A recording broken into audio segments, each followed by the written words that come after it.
Hello, everybody. Welcome to this month's edition of the Community Office Hours, the Thunderbird Community Office Hours. I'm Heather, and Monica are here to interview Mark Surman, the president of Mozilla Foundation, and have a really cool chat about things in the Mozilla sphere and related to Thunderbird. So I hope everybody enjoys these questions and finds them informative. So let's get started. Yeah. I wanted to say, first of all, hello to everybody in the Thunderbird community, and Monica and Heather, really thank you for having me on. One of the things I'm always most excited about in the Mozilla sphere is Thunderbird. Yeah, that's great. I wanted to say that Monica and I had the chance to meet you in Dublin at Moz Week, and that kind of facilitated this meeting today. So thanks again. That was great. Happy to be here. Unfortunately, it's a little bit, at least it's warm where I am to wear the awesome Thunderbird hoodies that we got at the party. It's almost like 80 degrees outside. It is not Thunderbird hoodie weather. But it was great to meet you. That's where we kind of extended the invite. And it was great because those hoodies are actually 20th anniversary Thunderbird hoodies. They're pretty special.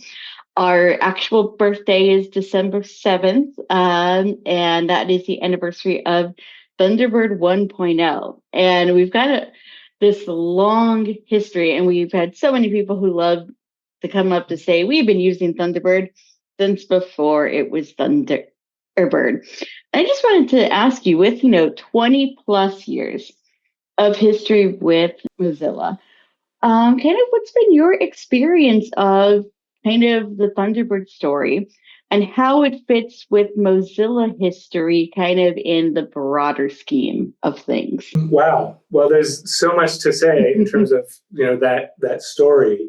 And what I might do is start at the end and then go back to the beginning and then go forward, which is, I think, how Thunderbird fits in now is really one of the if not the most kind of powerful example of Mozilla's history of creating things as community-driven products that also, are used by millions of people. And just that is, I think, the power of Mozilla at its best, is that it isn't just the staff, it isn't just a company or just a foundation.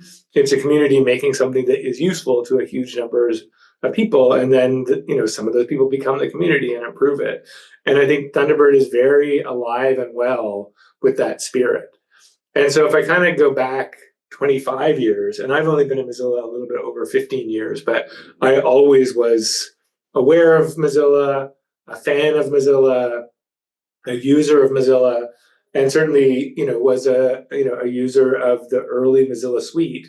So for people who don't know, the Mozilla kind of project grew out of when the Netscape code was released as open source, and Mozilla was really the fiercely independent community who said, great, we're going to take that code and we're going to make it something that is our own. And in fact, even the community governance that we have today in the Thunderbird Council has echoes of that original idea that there was community governance, very separate from Netscape, when Mozilla spun off, that Mitchell and others kind of set that system up.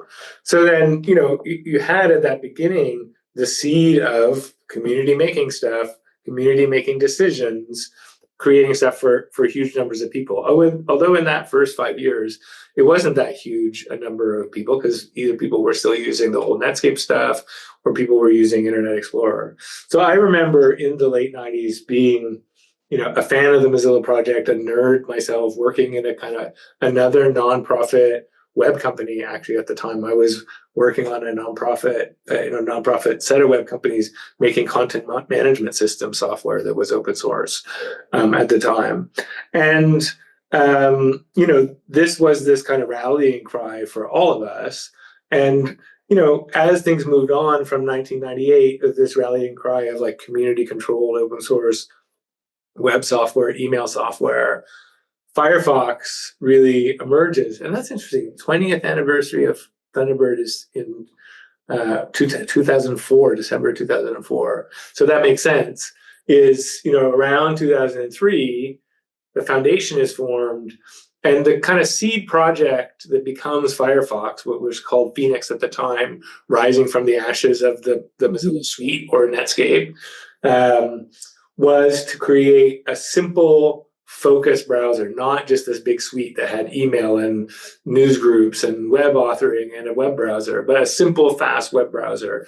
And in some ways, Thunderbird was the parallel to that, although I think Firefox blazed the trail to spin off to be dedicated applications, not a part of the suite, with their own communities, their own audience base, their own brand. And that's really where Thunderbird is born. That Phoenix rises to become Firefox, and that other bird emerges to become our email product. And personally, I've remained a fan and a user from then until today. Going in and off being a Windows user, being a Linux user, going back to being a Mac user. Thunderbird followed me all of that kind of time. And there's still features in Thunderbird, even though sometimes I use webmail now, sometimes I use other apps, especially on my phone. There's features that I have loved in Thunderbird over all of those years that have kind of followed me, and nobody else does. And so, it just was a great thing to use all the time. Specifically, like filtering and finding messages was always amazing for me in Thunderbird. So that's sort of like some of the early history of it. I joined Mozilla in 2008. And at that point, what had happened was maybe the proto version of today, that independent Thunderbird community, that desire to create open source messaging useful for people, had spun off into a separate company. I don't know if you guys even know this, is there was a company called Mozilla Messaging that was set up in, 2007 or so. And its job was to take Thunderbird, make it more successful, and find other messaging niches for Mozilla. And that company went on for a few years. A fellow by the name of David Asher ran it. And, it was valiant.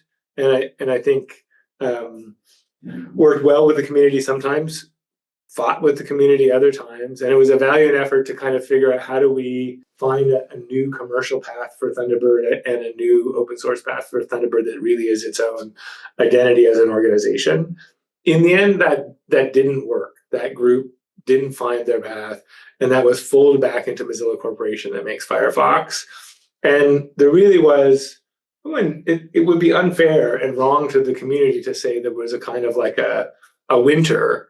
But I think somehow if you're in the Mozilla companies or foundation, it might have felt like a winter. But the community was alive and well and blooming. I guess it's the difference of I'm Canadian and it feels like winter here, but Monica, you're somewhere warmer, probably feels like summer there. And so I think you kind of had that period from, around 2010, 2011, whenever we rolled things back into Mozilla Corporation, through to, whenever it was 4 or 5 years ago that we created MZLA, where there were questions about what's Mozilla the entity's role and what's the Thunderbird community's role. But the community kept Thunderbird alive even when it was not a hospitable environment, when it was winter inside Mozilla, the organization. And Mitchell and I really were champions for trying to make sure that the community got support and was sustained as best as we can, but it didn't really fit with, especially in the Firefox OS era, like the focus of the people who were running Mozilla Corporation at the time. And, the Thunderbird community went through all kinds of questions about where to live, where to house itself, and continue to make the product. And, where we are today is the community was so strong, and there was some great leadership from people, including Ryan and Lisa and many others who are around today, saying, actually, we want another run at this. And there's got to be a business model for this, which is community driven. There's got to be an organization that can drive this, which is community driven. And that's where we spun off. I mean, we never expected to use the name in public, MZLA. We gave it a crappy name because we didn't ever want to have it be a name that we used. Just like Mozilla Corporation shouldn't really be a name that we use, but we created a special entity with its own management, its own budget, its own finances to be the home of Thunderbird and potentially other future messaging products that we might produce. I think in 2018 or 2019, I think probably 2019. And that was just because the Thunderbird community and some of that team had come back and said, we can get donations. We can use that money to like re-professionalize, but with people who are from the community or who are grounded in community. We can build with the community and do it in a way that is sustained. We can invest in paying down technical debt. We can improve the user interface. We can grow we can grow users again and do marketing. And so, there was, just such a great rebirth. I mean, I think is one of the Mozilla success stories of the last 5 years of both Thunderbird, the Thunderbird community, and Thunderbird really as a social purpose business is how I think about it in the Mozilla family that has happened over the last 5 years. And I mean, I can't say enough that I think it is one of our successes. And so you've gone from something that was kind of a little bit in the winter with Mozilla, wasn't getting much Mozilla funding or even technical support, to something that is now nearly $10 million a year in donations. And the product is improving all the time. There's a great team. The team is connected to the community. So that's kind of, my hope is that from there, we have now an independent group inside of Mozilla that understands open source, understands messaging, and can grow into the future and on that kind of thread of what Mozilla cares about. So I don't know if that's the kind of history you were looking for, but that's the Absolutely. Thunderbird. Yeah. You said a couple of things that really like resonated with me that I think are just so understated. And that is, it's the power of open source to be able to take a project that might not align with, budgetary futures, but still, keep it alive, maybe make it grow. But also it's available on all the platforms, right? Yep. That's huge. There's That's so not many. true. It's not on my iPhone yet. Not yet, not yet. If I you know. were, oh hey, Hey. wait, thanks for joining us. If you were an Android user, I was gonna, plug the very successful release of Thunderbird for Android today. Well, we should plug it anyway. Maybe now's the time to go back to Android, just so I can use Thunderbird for Android. And congratulations, by the way. Yeah, I think it's amazing to see this project, one that I have loved and used for ages before I even joined, to see it thrive from the community, but also be available on so many platforms, even if, iOS isn't quite there yet, it will be. Yeah, it's lovely. Yeah. Sorry, did you want to add something, Monica? You can go ahead. No, and I think especially everything you were talking about community and governance. Our last community office hours was with some of the members of the Thunderbird Council. And so it really kind of what you were saying, if you go back and watch in our playlist, if you go back and watch it, if you haven't seen it, we talked with one of the very first members of the Thunderbird Council and one of the newest members of the Thunderbird Council.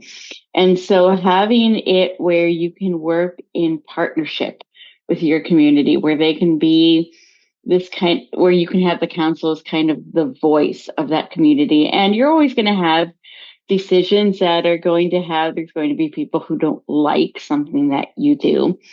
But if you have the community feel like through the council, their concerns and their input is being recognized and brought to MCLA, I think it's also a very good example of a corporate entity and community governance working towards the success of a project.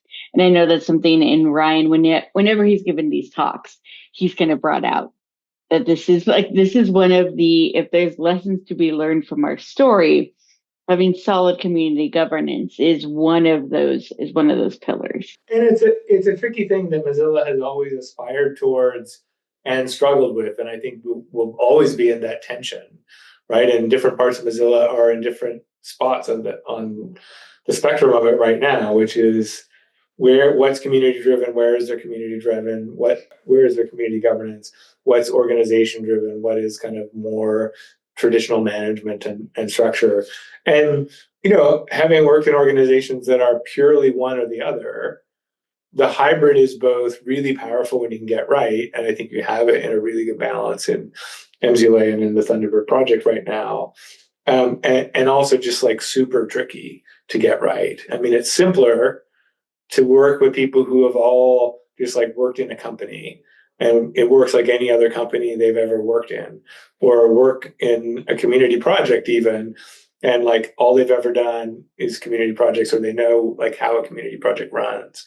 And doing the two together, you have like the ability to set direction and point resources in ways that often a community project can't do or struggles to do, and a way to really have that fluidity and energy and creativity and like even the sustainability, what you were saying, Heather, in times where it doesn't make sense for an organization that comes with community.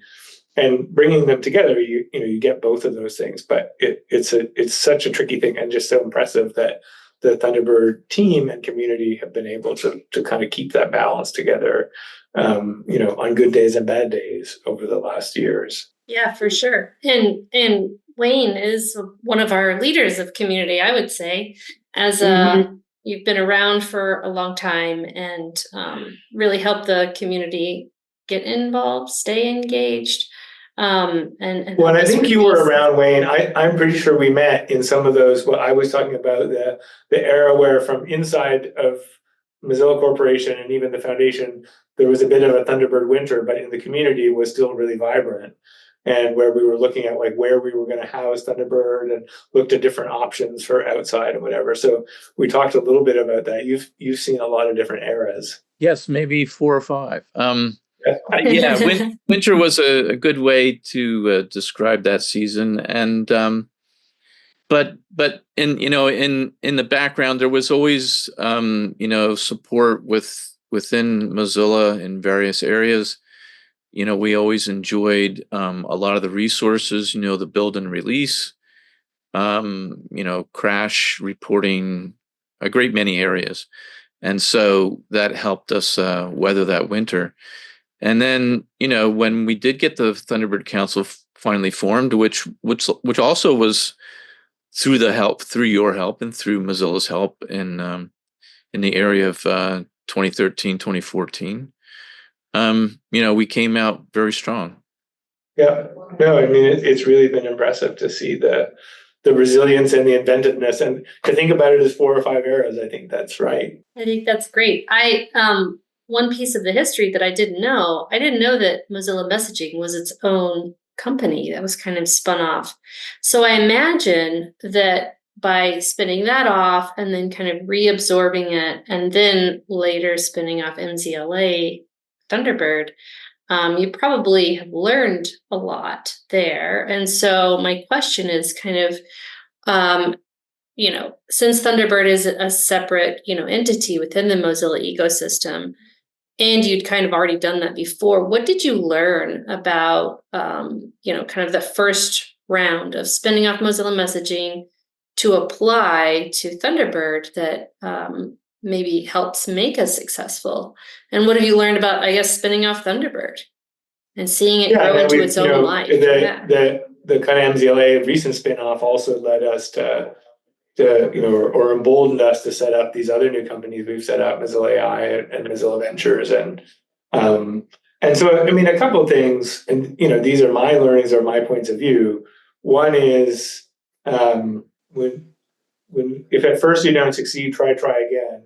In the original impulse that having independent entities and governance for things that are quite different in their community, in their business model, in their ambition, that gives them a container to kind of succeed on their own terms, for leadership to operate on their own terms, some independence, even while being under the Mozilla brand umbrella, or with hopefully the wind in the sails from Mozilla, or even the smugglers of crash reporting in the winter, or whoever those people were who kind of helped come from the other Mozilla entities in those times. So I think the impulse was right to set up Mozilla Messaging, I think, at the beginning.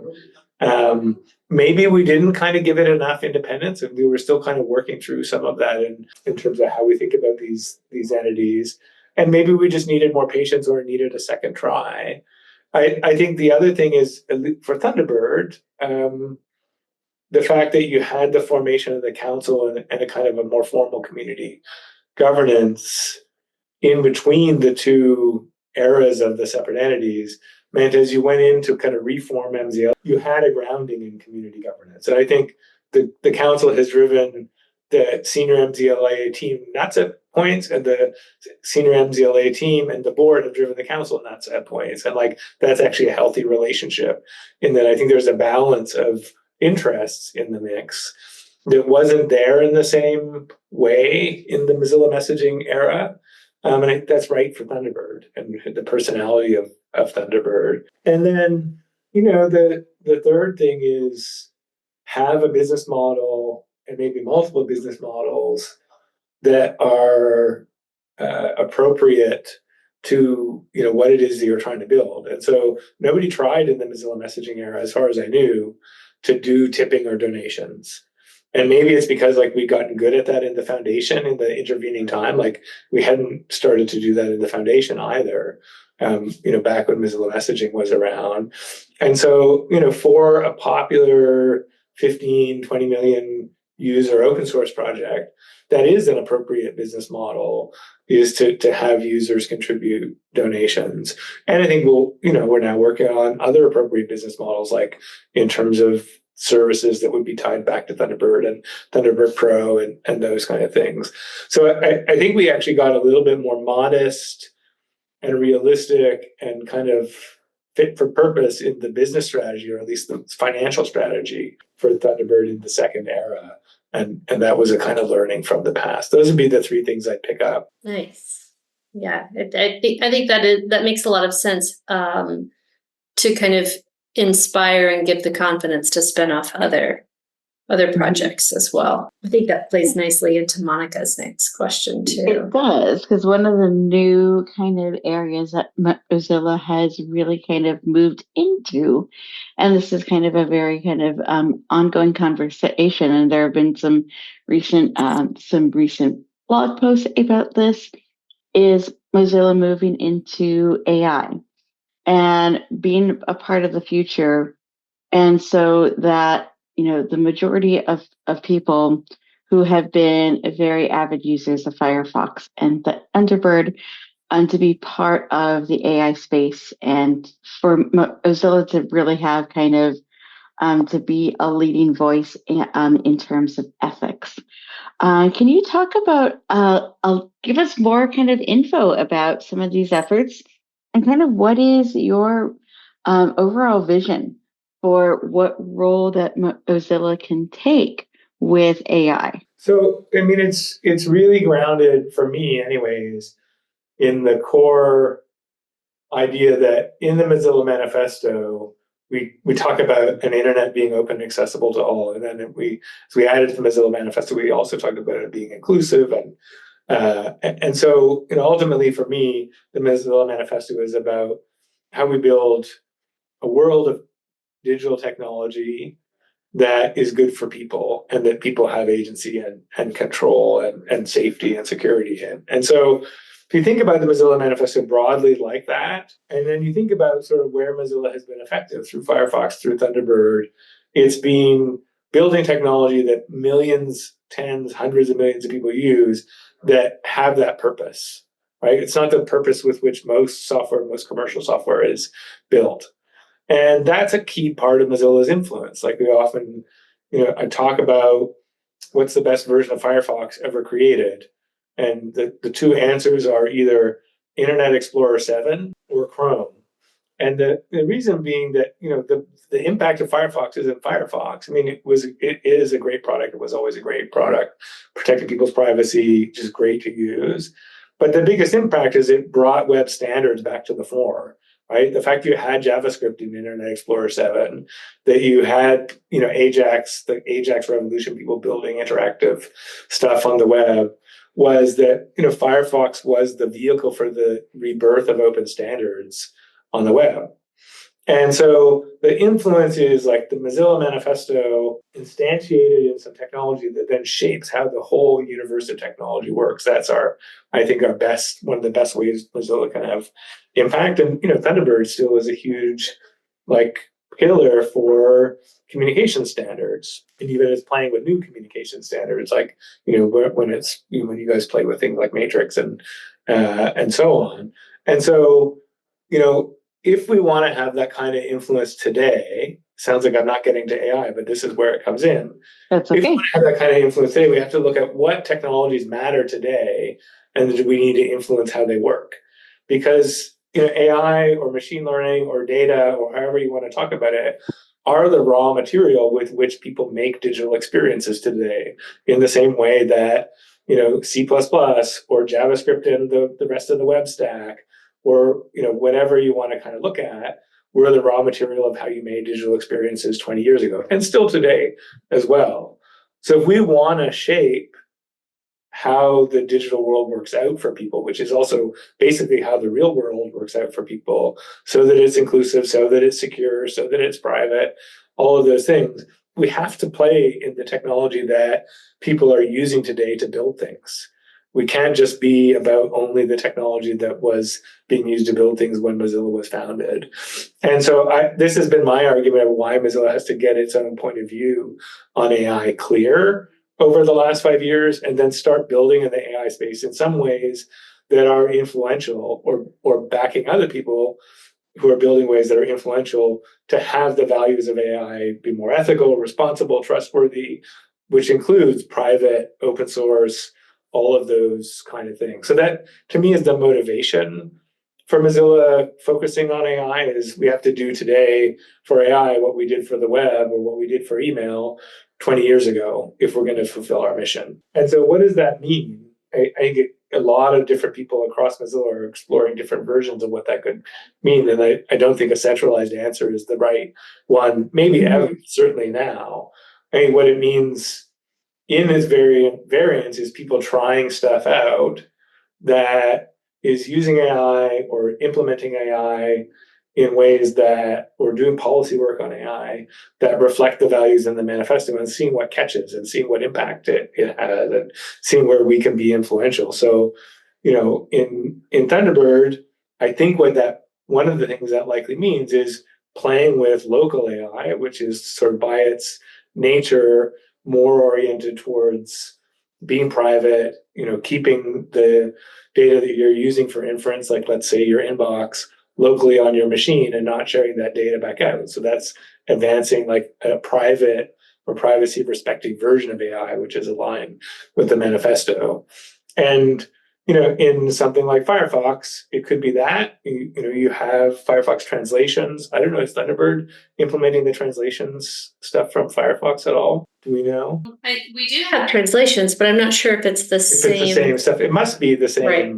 It might, because I'm sure for Thunderbird that it's local. So kind of the same thing, right? There's that idea of local high utility AI.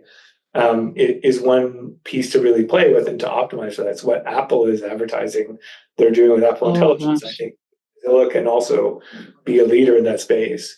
But another value that Mozilla has is also choice. Like when I'm in Firefox, I can choose every time I do a search between Bing or Wikipedia or Google. I just like click on today I want to search in that, or for this search I want to search on the other. And now Firefox in a test, in a kind of labs mode, has the ability to integrate chatbots, but have choice between them. So unlike Chrome, where you have to use Gemini, in Firefox you can have a sidebar, just like you would have in some other browser, that I can use, seamlessly switch between ChatGPT or Claude, but also open source models like Mistral or like Hugging Chat. And so the idea of like both bringing choice and bringing open source to the consumer AI experience is something we can play with.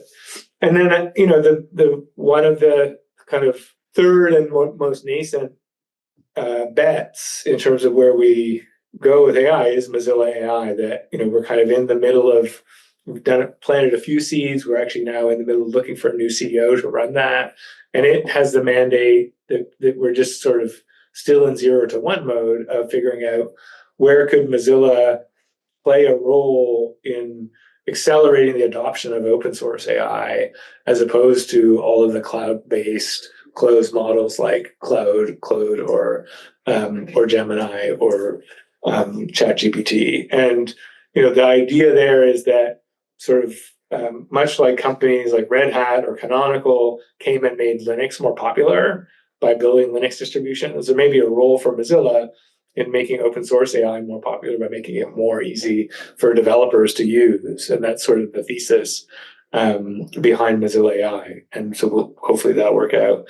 And then there's lots of other places where Mozilla is playing, through Mozilla Foundation. A lot of our advocacy work or research work or fellowships have been focused on trustworthy AI, really all of it for the last 4 or 5 years. And Mozilla Ventures, a big chunk of that is trustworthy AI companies, including ones that do some of the topics we just talked about, like Flower AI is very focused on some of the aspects of local, like doing federated learning, federated training, where the inference happens or the training happens on edge devices. So I think the sum of that is, I think in order to fulfill Mozilla's manifesto, we have to do for AI what we did for the web, what we did for email.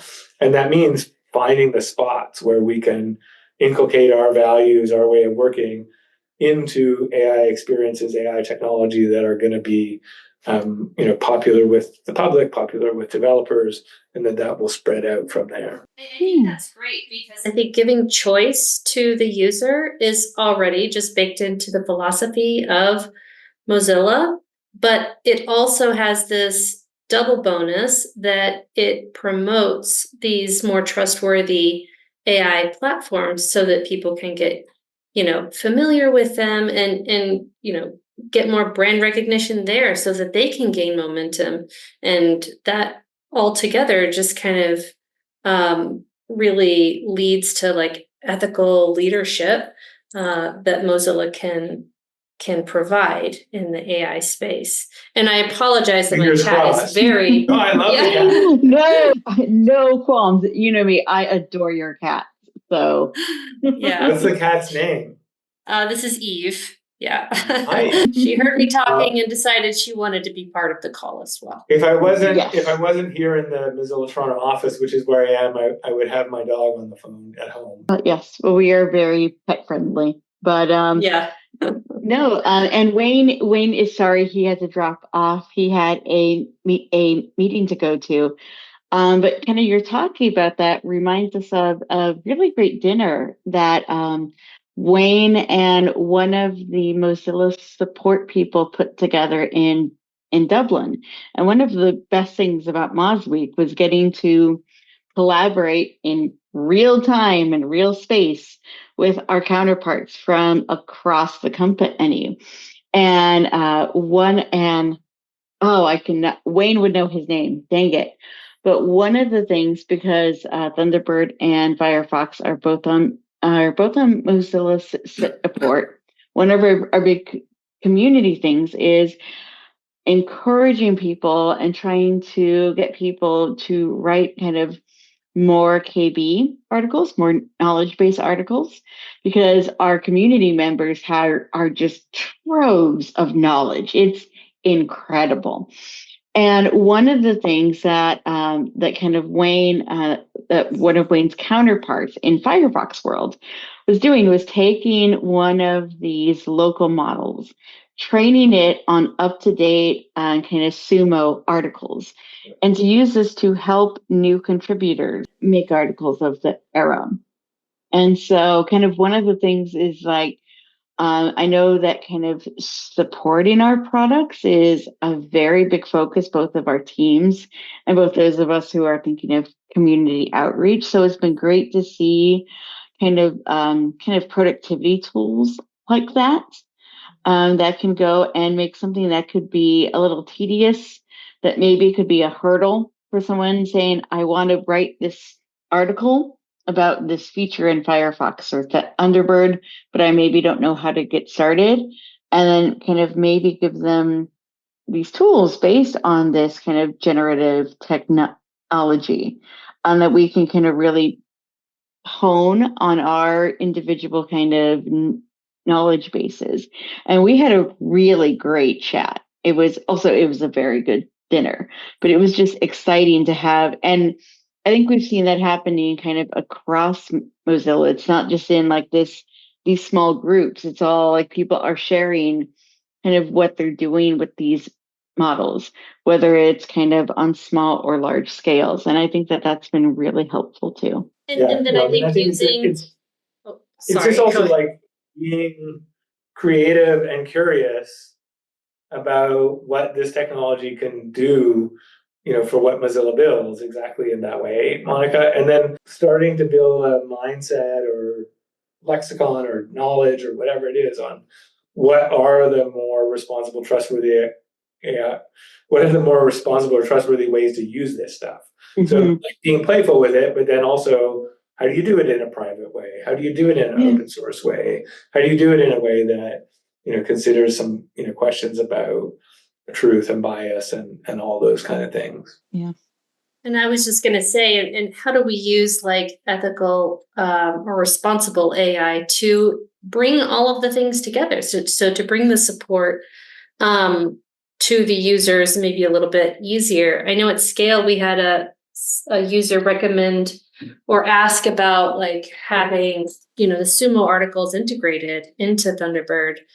So if it looks like the user is struggling to do something, it might automatically suggest the Sumo article, and kind of looking for ways to leverage the AI to bring our users closer to, getting that job done. Yeah, absolutely. So kind of, looking forward to the future like that.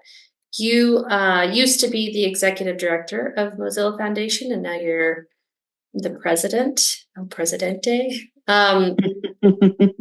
So given your position and your vast knowledge of the history there, what does the future of Mozilla look like for the foundation, Thunderbird, and Firefox? I mean, Thunderbird is 20 years old, but what do you see, in the 5, 10, or even 20-year future point from now? Well, if I can be dreamy for a second, maybe it's even longer than that. Although, we can't really think in concrete ways, but we can kind of dream in the future. And I guess two things I would say, like one, in the medium future, so let's say in that 10 or 20 year piece, I really hope that like none of us, or at least none of me, and so the older generation people who have been here are needed or even at the center of things at all as leaders, but that we have a very different generation of leaders from all across different walks of life, different backgrounds, different parts of the world, community leaders, people who are leading our entities, and that there's just a kind of a strong, energized, and really diverse new era of leaders. And I think that's what is necessary to unlock the other thing you would hope for at that time, which is a real diversity of offerings, that we are not just seen as the browser or the browser and the email company, although we may have those things as well, but that we found ways for the Mozilla spirit and Mozilla values to show up in different kinds of products, different kinds of technology, different kinds of offerings. And that's, if I think about what Mozilla AI, my hope for it is I think with MDN, we built a really durable developer offering. But other than that, like we haven't kind of stayed in the developer game. We kind of built Rust, it moved on. There's other, obviously been very influential in things like standards and things like JavaScript. But I think Mozilla in the AI era could have a very strong commercial open source developer offering, for example. So I would hope that but that's very different. It's a different business than donations and email or search and browsers.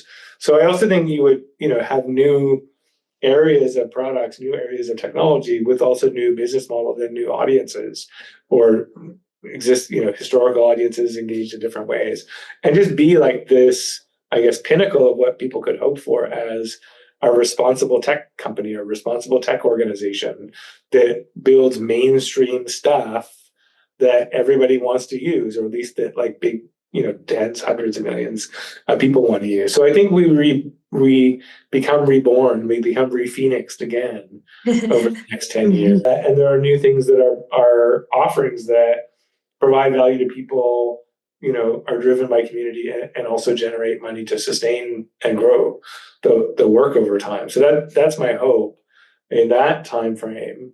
And also, I do look to Thunderbird as an inspiration in that I hope we can rebirth that community spirit in that we see still in Thunderbird in many other parts of Mozilla. And it'll probably look different.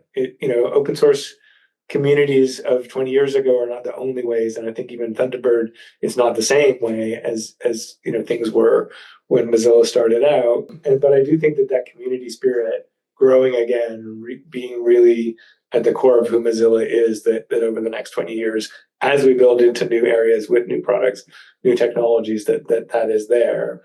And then, I would also look at the 50, 100, 200 year time frame, which sounds, kind of silly to say. But, I went, I don't know, back when we were working on like digital literacy and kind of computational literacy, and like training young people to work with computers 10 years ago or longer. I went to go to the Royal Society for Sciences in London. And, for people who don't know, that was a kind of a place that started for scientists to gather when science wasn't mainstream, when science was kind of like heretical and was like happening in coffee shops. And I think, the Royal Society was probably like about 350 years old by the time I went to visit them. And they still had the inscription above their door in Latin, "Take no one's word for it," which was their kind of like, be skeptical, use science, which was like a radical concept at the time. And still, unfortunately, in our world, like there are places where science is under attack or where we don't take science seriously. And so you need institutions to last for a really long time or be replaced by others. It's not that they need to exist for their own right, to continue to hold values in society. And so if there's a value that we see that humans in an increasingly AI-driven future have agency and are in control of and guide the direction of technology, I think over many hundreds of years, we'll need institutions like Mozilla. And so, we need to do stuff that's valuable and interesting now and in 5 years and 10 years and 50 years. But I also do think like the spirit of who we are, maybe the institution that we're becoming for a really long time that humanity is going to need. And I hope there are many, many more of them than just Mozilla. Yeah. I think that makes a lot of sense. And some of us take, the scientific method or critical thinking about things for granted because it's just been kind of inherently baked in us for our entire lives. And to think that there would be a generation that would have that sort of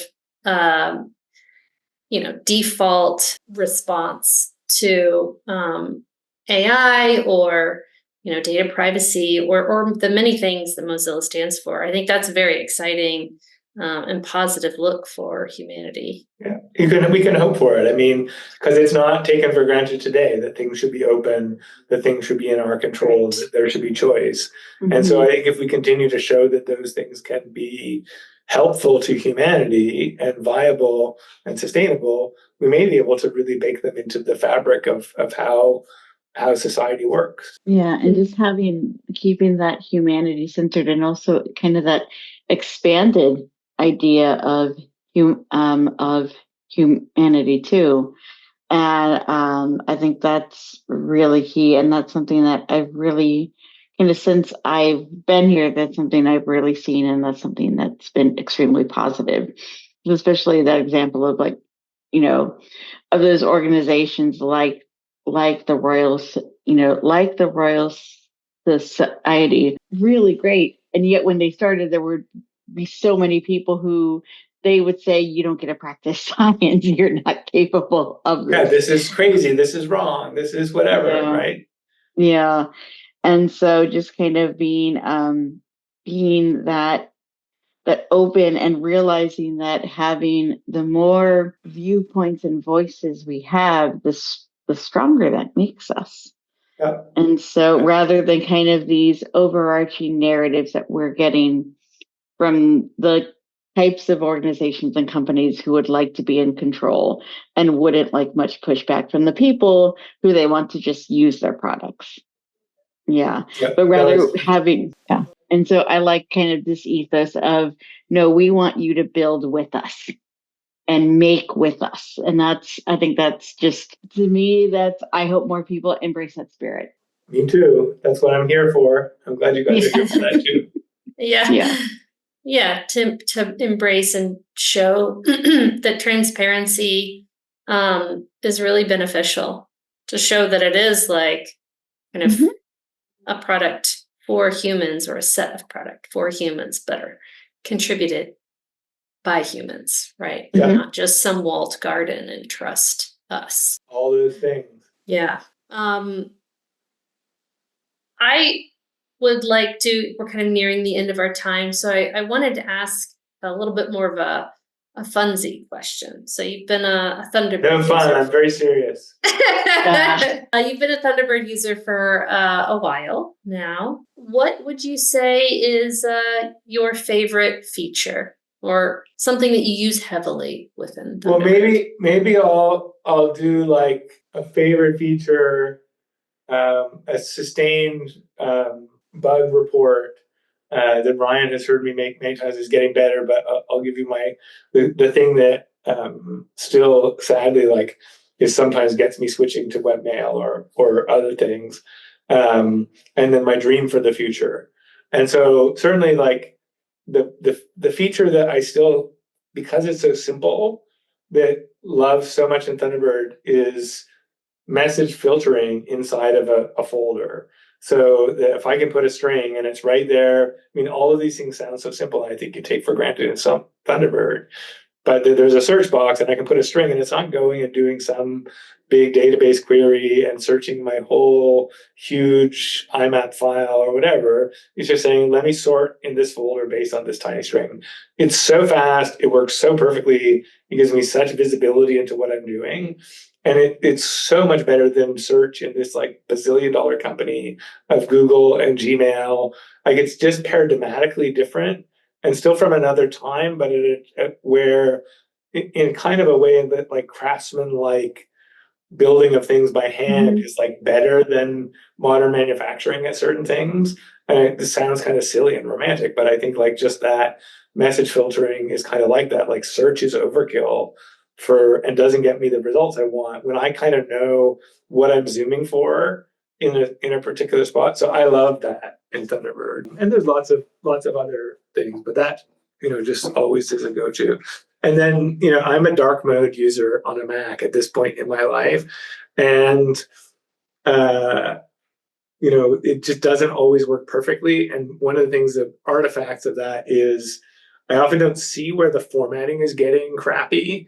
And so that and I kind of feel like the world of email so much forces us into HTML formatting for messages anyways, and we kind of miss the days of just plain text messaging, honestly. And maybe that's another feature request, is like if there's a way for me to like force myself into plain text unless I don't want it to be in plain text. Because so in dark mode, and then you're writing something where people have cut and paste stuff from all kinds of stuff, you really end up getting these like ugly messages that you don't know what's going to come with what colored background and what formatting and what in what people are going to see in a broader, in more mainstream or other kind of email platforms. So there's something there in like the challenge of dark mode for the one user who's Mark Surman, but I'm sure it's not just me, and formatting continues. But every time, it does get better. And I think, it's in the 90% of cases, it sends out something exactly like I want.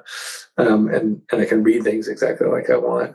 And then, the future is, I think there's such a opportunity in Thunderbird because it's community driven, because it's an agile team, because of just what the product is, to kind of transform itself with some of these local AI technologies where I could have super private but predictive versions of how I'm interacting with my email, like you're talking about guessing and then giving people sumo articles. Like there's lots of other kinds of things that you start to see coming in the Google Suite and in Gmail that, they're not particularly complicated AI applications. They're high utility, and you could start more and more as long as you have a reasonably powerful computer to do them with local AI. And so I think Thunderbird could be the privacy respecting version of like Superhuman or something like that. Not that we want to go all the way to that and kind of get out of the email experience, but I think there's just like some creativity with local generative AI models and other kinds of machine learning that Thunderbird could just really do some cool stuff that would also show the Mozilla values and the Mozilla vision of AI and possibly do it faster than other parts of Mozilla, not to be competitive, but. Well, there's something to be said for health and competition. Well, I'm a dark mode you're user swift on as your well. feet, that Thunderbird, or swift on your wings. Yeah, I'm a dark mode user as well, but on Linux. And I think a lot of Linux users are dark mode fans. So and do you find that you struggle with formatting sometimes because you don't really see what's going on?